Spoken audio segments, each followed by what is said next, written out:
Welcome to the Fear and Greed Daily Interview. I'm Sean Aylmer. We like talking to young rich listers on fear and greed. There's always plenty to learn from them because clearly they've done something right. Nick Bell started his first successful business with just $350 in the bank. 4 years ago, he sold that marketing business for $39 million. Since then, he's grown his portfolio of global agencies to 12, with services ranging from digital marketing to the removal of unwanted content online. But I'm particularly interested in how he spots opportunities in the tech sector. Nick Bell, welcome to Fear and Greed. Sean, thanks for having me. It's good to be on board. First, I wanted to talk a little bit about some of your own businesses. How do you take $350 and turn it into $39 million? Look, that business was actually meant to be a side hustle in the early days, and it literally was just meant to supplement my income because my other business wasn't doing too well at the time. And then thankfully, people trusted me with their marketing, and obviously the business grew organically, and it just grew into into actually a proper business within a few months. A lot of it was luck and timing, and 10 years later, it's a different beast. Okay, so why luck and timing? You're in the right space at the right time? Look, it was definitely timing because this is 2008. Digital was just starting to boom, and the other players in the market were completely overcharging and offering very little in terms of KPIs and guarantees. I came in and just said, look, I'll give you better quality service, better KPIs, better guarantees at a better price. So it wasn't hard to really take market share back then. Obviously the market's changed now, but back then it was very easy. Okay, and you must have worked very hard though. I actually loved working. Like I'd be on a first date with a girl, and if a lead came in, I'd have to stop the date, call the lead, and then basically and do the sales call. I didn't mind whether it was a date or a family dinner. I was always on You, s- weekends, evenings, doesn't matter. you were single for that period, Nick? I was single for that period. I can understand why now, but I was happy to work from 7 to 11. Like it wasn't work for me; it was actually enjoyment because I love seeing something grow from nothing. So yeah, it was a really good time. Okay, so you've got so many different companies and agencies on the go at the moment. Are they all pretty much in that digital space? They are, yeah. So we've got almost everything covered from software development, app development, reputation management, content removal, digital marketing, basically the works. And the reason being, if we win a client, we don't want to just give them one service. We want to say, look, we've got everything in the repertoire that you need to win online. Yeah. Okay. So I would like to talk about digital removal in a moment. How do you pick which companies to buy? What are you looking for in a company or invest in? Look, there's two parts to this. Companies that I look to invest in, it's either one, I've used the product and I think the product's fantastic. And if I think it's fantastic, usually other individuals or other companies think it's fantastic. So that's the first thing I look for when I invest in a business. Second of all, I look at the founder or founders. Are they very good operators? Do they actually know what they're doing? And the third thing, do they have a clear path to profitability or revenue? Some of these tech companies are never profitable, but it's a lot of it comes down to revenue. So I look at these three factors and then I spend some time with actual founders. I have lunch with them or dinner with them and we talk. And if my bullshit radar is on Mm. and I can smell the bullshit, then I go, this isn't going to work. But look, the most important thing is, do I love the product? And if I love the product, then there's a good chance I'll invest. It's a very old-fashioned way of doing it. Warren Buffett always says he would only invest in things that he uses and he understands. Yeah. And he always Yeah. talks about the management, needing to know the management, understand them, like them. Everything you're saying, it's just that you're talking in a digital space, whereas he doesn't invest as much. Well, he does a little bit now, but nowhere near as much, for example. It even comes down to when I invest in stocks. Like I'm a very boring investor. I invest in stocks that I generally use in my businesses or use in my day-to-day life. So back in March last year, I invested heavily in Twilio, Zendesk, Salesforce, HubSpot, Zero, because I use these stocks in my business. They're almost bulletproof when it comes to a COVID lockdown. And I knew they're going to do well. And as you can see, a lot of these tech stocks have boomed in the past 12 to 18 months because everyone's gone digital. Yeah. So my method of investing is very, very simple. So what do you do with companies? I'm thinking a lot of the buy now guys, Zipco, Afterpay, etc. Stan, which is part of Nine. These companies, none of them make a profit, but their valuations are enormous. And Phenomenal. Channel Nine's valuation is off the back of Stan as much as it is off anything else. Certainly Afterpay's worth $39 billion, according to Jack Dorsey. I still don't quite get that. I can't work that out. And I listened to a mate of mine in, I think, April last year, and he goes, I've had a fair bit of Afterpay stock. And he goes, sell your stock. The business is going to go under. He goes, the business is tanking, blah, blah, blah. So I sold my stock. And now I'm like, what was I thinking? A former mate. Yeah, yeah, literally, I've given it. Yeah, but it was my decision in the end. Yeah, yeah. But I'm still with you. I don't understand the valuations of these businesses that never turn a profit. Yes, their revenue is increasing. They've got huge client acquisition, but they're just not making any money. Afterpay is obviously one of them. I've invested quite heavily into Zip, and I thought Zip would have done better in the past 12 months. It went up to $14, $15. It's dropped down to $7 now. And after back of Afterpay, I thought Zip would have been at least $20, $25 by now, but it hasn't happened.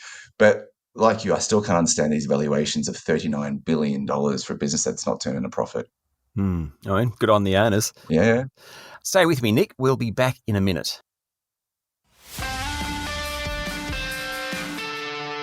My guest this morning is entrepreneur and investor Nick Bell. One of your businesses at the moment is Removify. So you remove unwanted content like bad reviews from the internet. I think all of us have been in this situation either personally or know stories of people who have been trying to remove stuff from social media or online. How's that work? I mean, can you do it? And what's the demand like for the service? It's a very unique business, and I didn't realize how large the demand is for that service. So it's not just defaming reviews, it could be images, it could be articles, anything that you feel that is defaming or undeserved or false, we can potentially remove. And when we launched this business back in 2018, we thought, it might do okay. But when you think about it, this is a global issue. The internet is completely unregulated.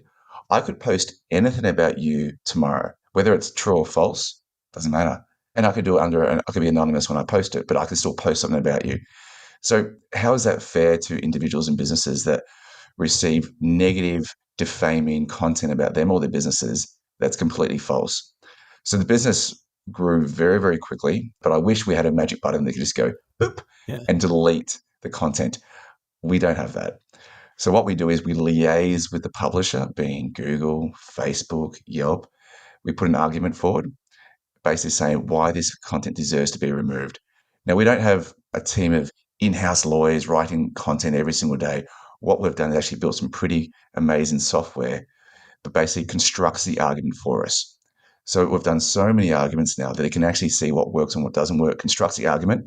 Then our in-house legal team then reviews it and then works with the publisher to get the content removed. It's a fascinating business Yeah. and growing exponentially. I mean, I used to run the newsrooms at Fairfax, and when we needed to take stuff down, obviously we could take it down off our own sites, but it was incredibly difficult to actually delete the article or the offending piece because it had moved well beyond our ecosphere. I'm just interested in how successful you are in being able to do that.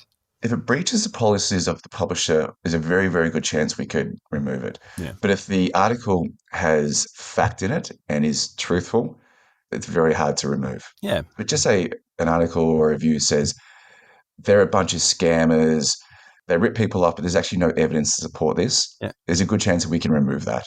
Okay, and publishers, I presume, are becoming increasingly responsible about that, and certainly some of those big tech guys you've seen, look at Donald Trump, for example, you've seen they have become more active in that area. Yes and no. There's publishers in the US such as Ripoff Report. It's a site where basically you can post anything about any business and anyone. If you reach out to them directly, 99% on the chance they're not going to remove it, Right. even though it's false. But luckily, what we can do, we can actually remove it from the search results because there's a lot of publishers out there that say, I don't really care if it's true or not. I just want the content on my website because it strengthens my website in Google. Yeah. Yep. Look, another business you founded is called Liznick, which is essentially a platform that connects mentors with mentees, and you've got some, fairly big names behind it. Netflix co-founder Mark Randolph is one of the mentors. How did that one come about? We had the idea roughly 3 to 4 years ago, and I pitched the idea to some friends of mine. I said, look, I've got this idea that connects mentors with mentees. It's all online. It's done by video conferencing. It's very similar to like a freelancer or an Airtasker or an Upwork. And they go, nah, we're not really feeling this idea. So I said, all right, I'm going to bin this idea. And then about a year ago, I met a friend of mine called Elisa Tay, and we're discussing the idea. And she goes, let's do this. All right, let's do it, because obviously COVID was kicking in, everything was going online. So you've got now telehealth, which is online. Counseling is online. So why not have a business coach or a mentor relationship online? And the business evolved that way. And then we started having celebrity mentors come on board, like, as you mentioned, Mark Randolph, the founder of Netflix, Molly Bloom of Molly's Game, who started the underground poker game, Laird Hamilton. And the business launched roughly a month ago and it's already taken off. So yeah, it's doing well. It's obviously got a long way to go, but it's definitely connecting great mentors with people in need who really want to fast track their career or fast track their business. Okay. And I suppose just finally, I'm interested in what you look for when you are investing in a business. So if we come to you, Fear and Greed, and say, we're up and running. We've been running 18 months and we're making this much money or not this much money and this is our potential audience, etc. How do we pitch to you? What are you looking for? Couple examples. So I invested in Tribe Group, which is Jules Lund's business. And I invested in that business pre-money. So there was basically just an idea on paper. But I knew Jules was behind it. I knew Jules could get publicity for the business. I knew Jules was a good operator. So that's why I invested in that business. It was just an idea. Mm-hmm. Second one was Vivo, which is a skill testing platform for recruitment. That was just an idea, but I met the founders, loved them, thought they were very good operators. They were very diligent. So I invested in that business. And there's another one called Phrase, which basically creates content for you using machine learning. I use that software in my own companies. So I actually reached out to them and said, look, love your business, love the software. Are you raising right now? Luckily they were. I invested. So it comes down to the founders, the idea, and would I use that software in my own business or in my own life? That's basically my investing tactics. It's very, very simple, but it seems to work so far, touch wood. Really well. Well done, Nick. Thank you for talking to Fear and Greed. Thank you. Appreciate it. That was Nick Bell, entrepreneur, investor, and young rich lister. This is a Fear and Greed daily interview. Join me every morning for the full Fear and Greed podcast with all the business news you need to know. I'm Sean Aylmer. Enjoy your day.